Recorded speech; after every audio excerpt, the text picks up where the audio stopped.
ഓം ശാന്തി. 11/4/2026 പ്രഭാതമുരളി മധുബൻ.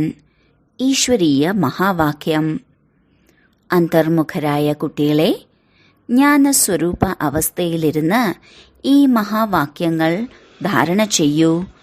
അപ്പോൾ നിങ്ങളുടെയും മറ്റാത്മാക്കളുടെയും മംഗളം ചെയ്യാൻ കഴിയും.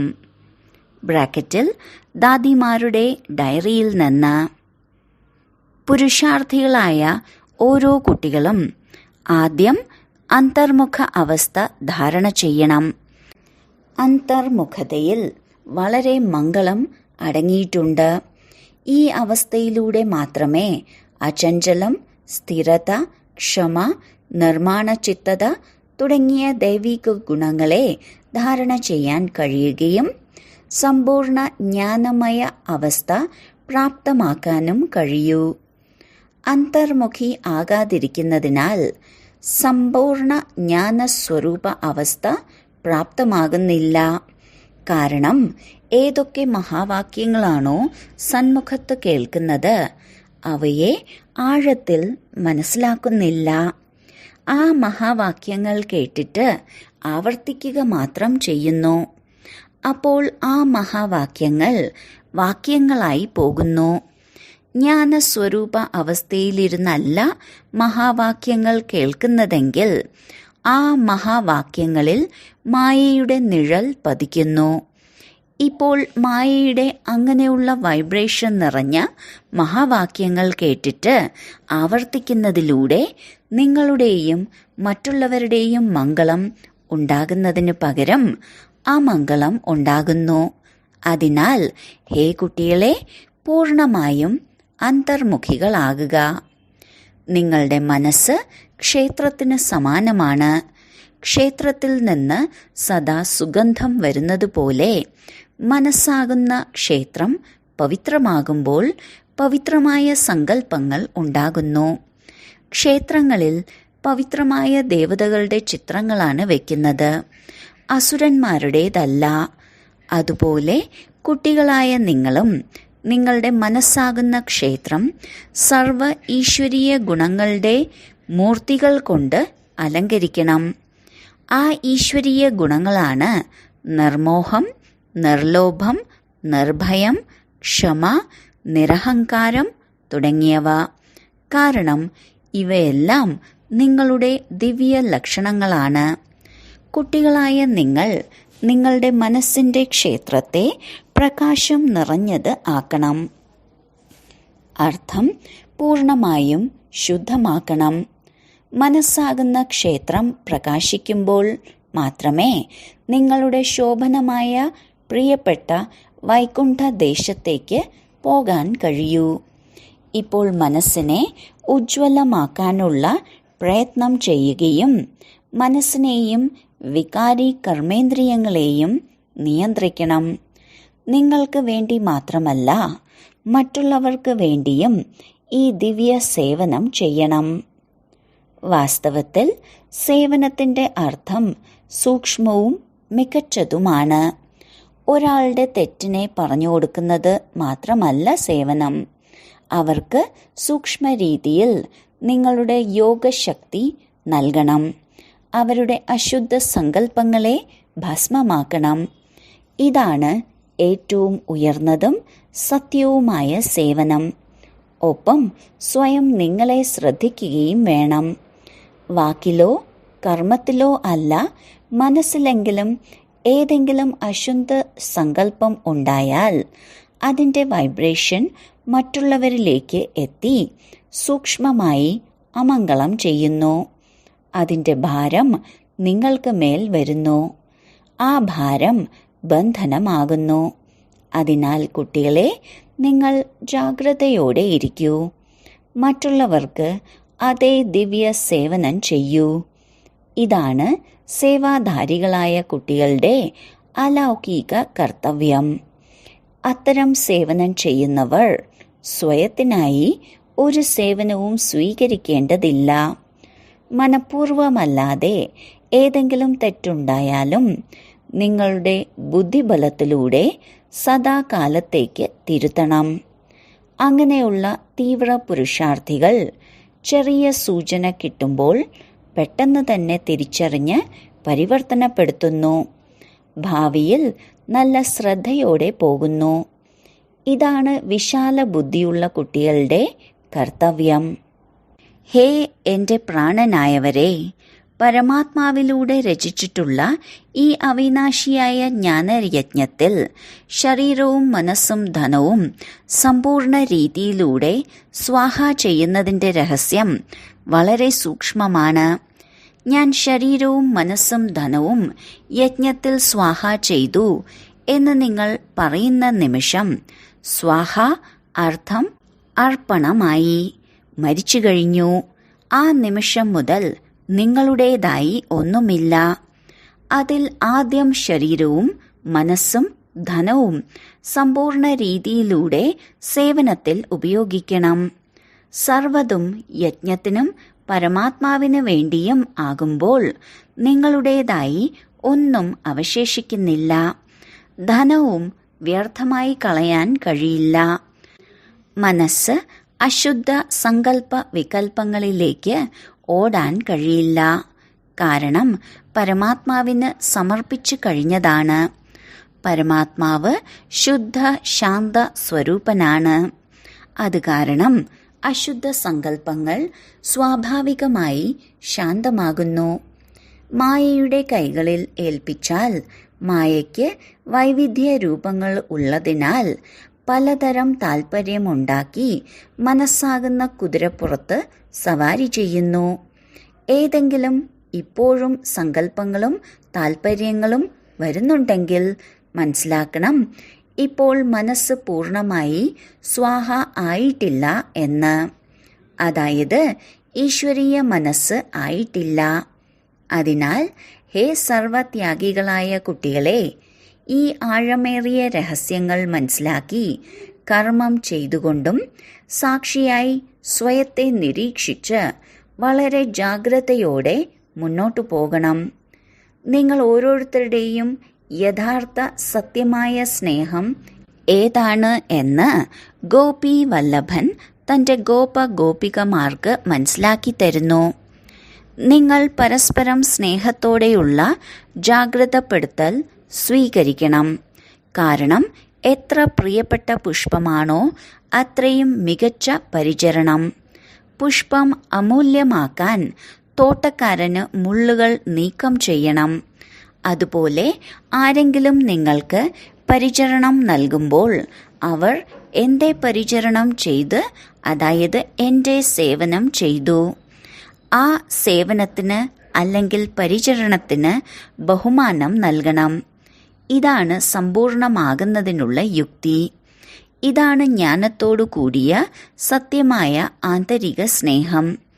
ഈ ദിവ്യ സ്നേഹത്തിൽ പരസ്പരം ബഹുമാനം നൽകണം. ആദ്യം ഓരോ കാര്യത്തിലും നിങ്ങൾ ശ്രദ്ധിക്കണം. ഇതാണ് നിർമ്മാണ ചിത്തം, അതീവ മധുരമായ അവസ്ഥ. അങ്ങനെ സ്നേഹപൂർവം നടക്കുന്നതിലൂടെ ഇവിടെ തന്നെ നിങ്ങളുടെ ഉള്ളിൽ സത്യുഗത്തിലെ പോലെ മനോഹരമായ ദിനങ്ങൾ അനുഭവപ്പെടും. അവിടെ ഈ സ്നേഹം സ്വാഭാവികമായി ഉണ്ടാകും. പക്ഷേ ഈ സംഗമയുഗത്തിലെ മധുരമായ സമയത്ത് പരസ്പരം സേവനം ചെയ്യുന്നതിൻ്റെ വളരെ മധുരവും മനോഹരവുമായ സ്നേഹമാണിത്. ഈ ശുദ്ധ സ്നേഹം ലോകത്തിലെങ്ങും പാടുന്നു. ചൈതന്യ പുഷ്പങ്ങളായ നിങ്ങൾ ഓരോരുത്തരും സദാ ഹർഷിതമുഖരായിരിക്കണം. കാരണം നിശ്ചയബുദ്ധി ഉള്ളവരായതിനാൽ സമ്പൂർണ്ണ ഈശ്വരീയ ശക്തി നിങ്ങളുടെ സിരകളിലെല്ലാം ഉണ്ട്. അങ്ങനെയുള്ള ആകർഷണ ശക്തി അതിൻ്റെ ദിവ്യ അത്ഭുതം പ്രവർത്തിക്കും. നിഷ്കളങ്കരായ കൊച്ചുകുട്ടികൾ ശുദ്ധവും പവിത്രവുമായത് കാരണം സദാ ഹർഷിതമായിരിക്കുകയും അവരുടെ ആകർഷണമായ സ്വഭാവത്തിലൂടെ എല്ലാവരെയും ആകർഷിക്കുകയും ചെയ്യുന്നു.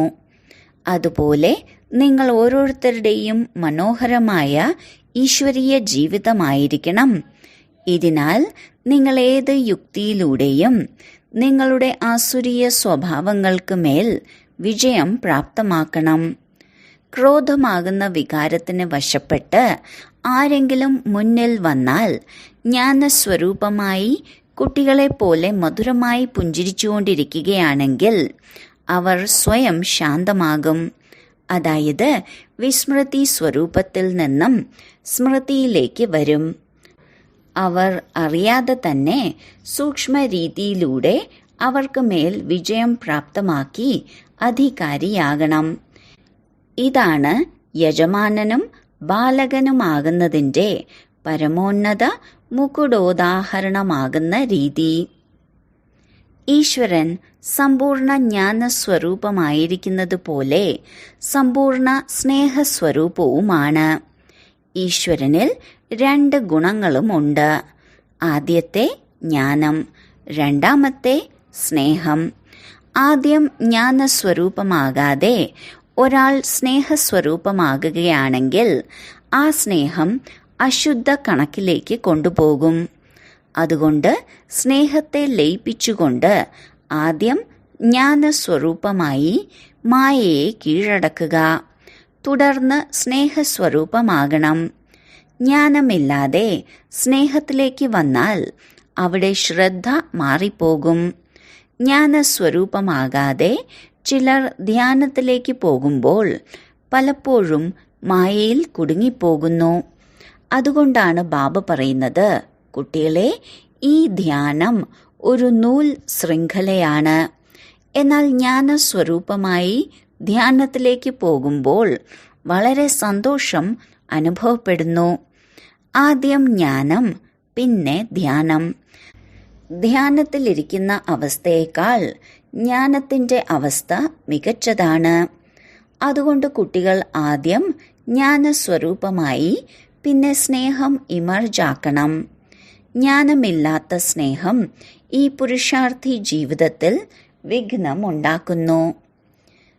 സാക്ഷി സ്ഥിതി അതീവ മധുരവും ആനന്ദകരവും മനോഹരവുമാണ്. നിങ്ങളുടെ ഭാവി ജീവിതമെല്ലാം ഇതിനെ ആശ്രയിച്ചിരിക്കുന്നു.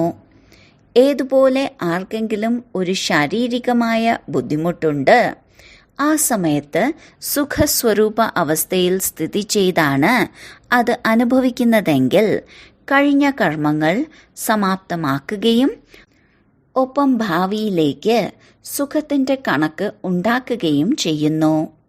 സാക്ഷി സ്ഥിതിയുടെ സുഖരൂപ അവസ്ഥ ഭൂതകാലവും ഭാവിയും രണ്ടുമായും ബന്ധം വയ്ക്കുന്നു. ഈ രഹസ്യം മനസ്സിലാക്കുന്നതിലൂടെ എൻ്റെ ഈ മനോഹരമായ സമയം സമാപ്തമാക്കുന്നതിൽ മാത്രം ചിലവഴിക്കുന്നു എന്നാരും പറയില്ല. അല്ല, 2 കാര്യങ്ങളും സമ്പൂർണമായും പൂർത്തിയാകുമ്പോൾ ഇതാണ് ശ്രേഷ്ഠ പുരുഷാർത്ഥത്തിൻ്റെ സമയം. അങ്ങനെ 2 കാര്യങ്ങളും നിറവേറ്റുന്ന തീവ്ര പുരുഷാർത്ഥികളാണ് അതീന്ദ്രിയ സുഖത്തിൻ്റെയും ആനന്ദത്തിൻ്റെയും അനുഭവത്തിൽ ഇരിക്കുന്നത്. വൈവിധ്യമാർന്നതും വിശാലവുമായ ഈ നാടകത്തിൻ്റെ ഓരോ കാര്യത്തിലും കുട്ടികളായ നിങ്ങൾക്ക് സമ്പൂർണ്ണ നിശ്ചയം ഉണ്ടായിരിക്കണം. കാരണം മുൻകൂട്ടി നിശ്ചയിക്കപ്പെട്ടിട്ടുള്ള ഈ ഡ്രാമ തികച്ചും വ്യത്യസ്തമാണ്. ഡ്രാമ എല്ലാ ജീവജാലങ്ങളെയും കൊണ്ട് അവരുടെ പാർട്ട് പൂർണ്ണമായി അഭിനയിപ്പിക്കുന്നു. ആരെങ്കിലും തെറ്റാണെങ്കിൽ ആ തെറ്റായ പാർട്ടും പൂർണ്ണമായി അഭിനയിപ്പിക്കുന്നു. ഇതും ഡ്രാമയിൽ അടങ്ങിയിട്ടുള്ളതാണ്. ശരിയും തെറ്റും രണ്ടും പ്ലാനിൽ അടങ്ങിയിരിക്കുന്നതാണ്. എങ്കിൽ പിന്നീട് ഏതെങ്കിലും കാര്യത്തിൽ സംശയം വരുന്നത് ജ്ഞാനമല്ല. കാരണം ഓരോ അഭിനേതാവും അവരവരുടെ പാർട്ട് അഭിനയിച്ചുകൊണ്ടിരിക്കുന്നു. ബയോസ്കോപ്പിൽ വ്യത്യസ്ത നാമരൂപങ്ങളിലുള്ള അഭിനേതാക്കൾ അവരവരുടെ വേഷങ്ങൾ അവതരിപ്പിക്കുന്നത് പോലെ അത് കണ്ടിട്ട് ആരെയെങ്കിലും വെറുക്കുകയോ ആരെയെങ്കിലും സന്തോഷിപ്പിക്കുകയോ അങ്ങനെയൊന്നും ഉണ്ടാകുന്നില്ല. ഇത് നാടകമാണെന്ന് അറിയാം. ഇതിലോരോരുത്തർക്കും നല്ലതോ ചീത്തയോ ആയ പാർട്ട് കിട്ടിയിട്ടുണ്ട്. അതുപോലെ ഈ അനാദിയായി ഉണ്ടാക്കപ്പെട്ടിട്ടുള്ള ബയോസ്കോപ്പിനെ സാക്ഷിയായി ഏകരസാവസ്ഥയിലൂടെ ഹർഷിതമുഖരായി കണ്ടുകൊണ്ടിരിക്കണം. ഈ പോയിന്റ് സംഘടനയിൽ വളരെ നന്നായി ധാരണ ചെയ്യണം. പരസ്പരം ഈശ്വരീയമായി കാണണം. തിരിച്ചറിവിന്റെ ജ്ഞാനം നേടി സർവ ഈശ്വരീയ ഗുണങ്ങളും ധാരണ ചെയ്യണം. നമ്മുടെ ലക്ഷ്യസ്വരൂപത്തിന്റെ സ്മൃതിയിലൂടെ ശാന്തചിത്തരും എളിമയുള്ള മനസ്സുള്ളവരും ക്ഷമ, മധുരത, ശീതളത തുടങ്ങിയ ദൈവിക ഗുണങ്ങൾ ഇമർജ് ചെയ്യണം. ക്ഷമയുടെ അവസ്ഥ ധാരണ ചെയ്യുന്നതിനുള്ള മുഖ്യ അടിത്തറയാണ് കാത്തിരുന്ന് കാണുക എന്നത്. അതായത് വെയിറ്റ് ആൻഡ് സീ. എൻ്റെ പ്രിയപ്പെട്ട കുട്ടികളെ, കാത്തിരിക്കുക എന്നാൽ ക്ഷമയോടെ ഇരിക്കുക.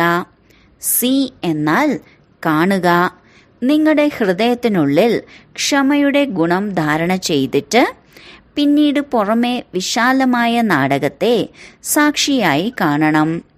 ഏതെങ്കിലും രഹസ്യം കേൾക്കുന്നതിനുള്ള സമയം സമീപത്ത് വരുമ്പോൾ ക്ഷമയുടെ ഗുണം ധാരണ ചെയ്യണം.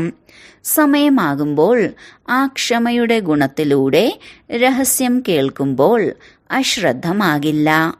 അതിനാൽ ഹേ പുരുഷാർത്ഥം ചെയ്യുന്ന പ്രാണനെ, അല്പം നിൽക്കൂ. മുന്നോട്ട് വന്ന് രഹസ്യം കണ്ടിട്ട് പോകൂ. ഈ ക്ഷമയുടെ അവസ്ഥയിലൂടെ മുഴുവൻ കർത്തവ്യങ്ങളും സമ്പൂർണ്ണ രീതിയിൽ വ്യക്തമാകുന്നു. ഈ ഗുണം നിശ്ചയത്തിലൂടെ ബന്ധിതമാണ്. അങ്ങനെയുള്ള നിശ്ചയബുദ്ധികളും സാക്ഷി ദൃഷ്ടാവുമായി ഓരോ കളിയും ഹർഷിത മുഖത്തോടെ കണ്ട് ഉള്ളിൽ ക്ഷമയോടെയും ദൃഢമായ മനസ്സുള്ളവരായും ഇരിക്കുന്നു. ഇതാണ് ജ്ഞാനത്തിന്റെ പരിപക്വ അവസ്ഥ. ഇത് അന്തിമത്തിൽ സമ്പൂർണതയുടെ സമയത്ത് പ്രായോഗികമാകും. അതിനാൽ വളരെ കാലം ഈ സാക്ഷി സ്ഥിതിയുടെ അവസ്ഥയിൽ സ്ഥിതി ചെയ്യാൻ പരിശ്രമിക്കണം. നാടകത്തിൽ നടൻ തനിക്ക് കിട്ടിയ പാർട്ട് പൂർണ്ണമായി അഭിനയിക്കാൻ മുൻകൂട്ടി പരിശീലിക്കേണ്ടതുപോലെ പ്രിയപ്പെട്ട പുഷ്പങ്ങളായ നിങ്ങളും വരാനിരിക്കുന്ന പരീക്ഷകൾ യോഗബലത്തിലൂടെ പാസ്സാകുന്നതിനായി തീർച്ചയായും മുൻകൂട്ടി പരിശീലനം നടത്തണം. പക്ഷേ വളരെ കാലമായി ഈ പുരുഷാർത്ഥം ചെയ്തിട്ടില്ലെങ്കിൽ ആ സമയത്ത് ഭയന്ന് പരാജയപ്പെടും. അതിനാൽ ആദ്യം നിങ്ങളുടെ ദൈവിക അടിത്തറ ഉറപ്പിച്ച് ദൈവിക ഗുണധാരി ആകണം.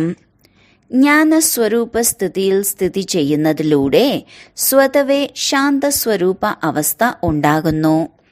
ജ്ഞാനസ്വരൂപ ആത്മാക്കളായ കുട്ടികൾ ഒരുമിച്ചിരുന്ന് മുരളി കേൾക്കുമ്പോൾ ചുറ്റും ശാന്തിയുടെ അന്തരീക്ഷം ഉണ്ടാകുന്നു. കാരണം അവർ ഏത് മഹാവാക്യം കേട്ടാലും ഉള്ളിൽ ആഴത്തിൽ പോകുന്നു. ആഴത്തിൽ പോകുന്നത് കാരണം ഉള്ളിൽ അവർക്ക് ശാന്തിയുടെ മധുരമായ അനുഭവം ഉണ്ടാകുന്നു. ഇതിനായി പ്രത്യേകിച്ചിരുന്ന് പരിശ്രമിക്കേണ്ടതില്ല. പക്ഷെ ജ്ഞാനത്തിന്റെ അവസ്ഥയിൽ സ്ഥിതി ചെയ്യുന്നതിലൂടെ ഈ ഗുണം അനായാസമായി വരുന്നു.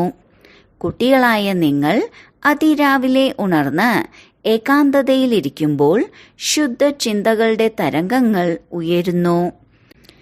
ആ സമയത്ത് ഉപരാമമായ അവസ്ഥ ഉണ്ടാകണം. പിന്നെ നിങ്ങളുടെ സ്വന്തം ശുദ്ധ സങ്കല്പങ്ങളുടെ സ്ഥിതിയിലിരിക്കുന്നതിലൂടെ മറ്റെല്ലാ ചിന്തകളും സ്വതവേ ശാന്തമാകും. മനസ്സ് ശാന്തമാകും. കാരണം മനസ്സിനെ വശത്താക്കുന്നതിനും ശക്തി വേണം. ആദ്യം തന്റെ ലക്ഷ്യസ്വരൂപത്തിലൂടെ ശുദ്ധസങ്കല്പങ്ങൾ ധാരണ ചെയ്യൂ. ആന്തരികമായ ബുദ്ധിയോഗം നിയമാനുസൃതമാകുമ്പോൾ നിങ്ങളുടെ ഈ നിർസങ്കൽപ്പ അവസ്ഥ സ്വാഭാവികമായി വരും. ശരി, മധുരമധുരമായ ജ്ഞാന ഉദ്യാനങ്ങൾക്കും ജ്ഞാന നക്ഷത്രങ്ങൾക്കും സ്നേഹസ്മരണകളും സുപ്രഭാതവും നമസ്തേയും. ധാരണയ്ക്കുള്ള മുഖ്യസാരം: 1. നിങ്ങളുടെ ലക്ഷ്യസ്വരൂപത്തിന്റെ സ്മൃതിയിലൂടെ ശാന്തമായ മനസ്സും എളിമ നിറഞ്ഞ മനസ്സും ക്ഷമ, മധുരത, ശീതളത തുടങ്ങിയ സർവദൈവിക ഗുണങ്ങളും ധാരണ ചെയ്യണം. 2. നിശ്ചയബുദ്ധി സാക്ഷി ദൃഷ്ടാവായി ഹർഷിതമായ മുഖത്തോടെ ആന്തരിക ക്ഷമയും അചഞ്ചലവും ദൃഢവുമായ മനസ്സ് നിലനിർത്തി ഈ നാടകത്തെ കാണുക. ദീർഘനേരം ഈ സാക്ഷി അവസ്ഥയിൽ സ്ഥിതി ചെയ്യാനുള്ള പുരുഷാർത്ഥം ചെയ്യണം. വരദാനം: ഒരേ ഒരു പാതയും ഒരാളുമായുള്ള ബന്ധവും വയ്ക്കുന്ന സമ്പൂർണ്ണ ഫരിഷ്തയായി ഭവിക്കട്ടെ. നിരാകാരത്തിലും സാകാര രൂപത്തിലും ബുദ്ധിയുടെ കൂട്ടുകെട്ടും ബന്ധവും ഒരു ബാബയുമായിട്ട് ഉറച്ചതാണെങ്കിൽ ഫരിഷ്തയായി മാറും. ആരുടെ സർവസംബന്ധവും സർവബന്ധങ്ങളും ഒരാളായിട്ടുമാണോ അവരാണ് സദാ ഫരിഷ്ത. ഈ വഴി അടഞ്ഞിരിക്കുന്നു എന്ന് സർക്കാർ വഴിയിൽ ബോർഡ് വെക്കുന്നത് പോലെ എല്ലാ വഴികളും അടയ്ക്കണം.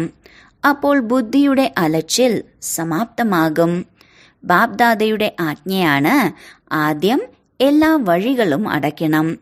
ഇതിലൂടെ സഹജമായി ഫരിഷ്തയായി മാറും. സ്ലോഗൻ: സദാ സേവനത്തിന്റെ ഉന്മേഷവും ഉത്സാഹത്തിലുമിരിക്കണം. ഇതാണ് മായയിൽ നിന്നുള്ള സുരക്ഷയ്ക്കുള്ള മാർഗം. അവ്യക്ത സൂചന: മഹാനാകുന്നതിനായി മധുരതയുടെയും വിനയത്തിന്റെയും ഗുണം ധാരണ ചെയ്യൂ. നിങ്ങളുടെ വാക്കുകളും സ്വരൂപവും ഒരുപോലെ ആയിരിക്കണം. വാക്കുകൾ സ്പഷ്ടമായിരിക്കണം. അതിൽ സ്നേഹം ഉണ്ടാകണം. വിനയവും മധുരതയും ഉണ്ടാകണം. സത്യത ഉണ്ടാകണം. പക്ഷെ സ്വരൂപത്തിൽ വിനയം ഉണ്ടാകണം. ഈ രൂപത്തിലൂടെ ബാബയെ പ്രത്യക്ഷമാക്കാൻ കഴിയും. നിർഭയരായിരിക്കണം. എന്നാൽ നിങ്ങളുടെ വാക്കുകൾ മര്യാദയുടെ ഉള്ളിലുള്ളതാകണം. ഈ 2 കാര്യങ്ങളുടെയും സന്തുലനം ഉണ്ടാകുമ്പോൾ അത്ഭുതം ദൃശ്യമാകും. അപ്പോൾ നിങ്ങളുടെ വാക്കുകൾ പരുഷമാകില്ല, മധുരമായി തോന്നും. ഓം ശാന്തി.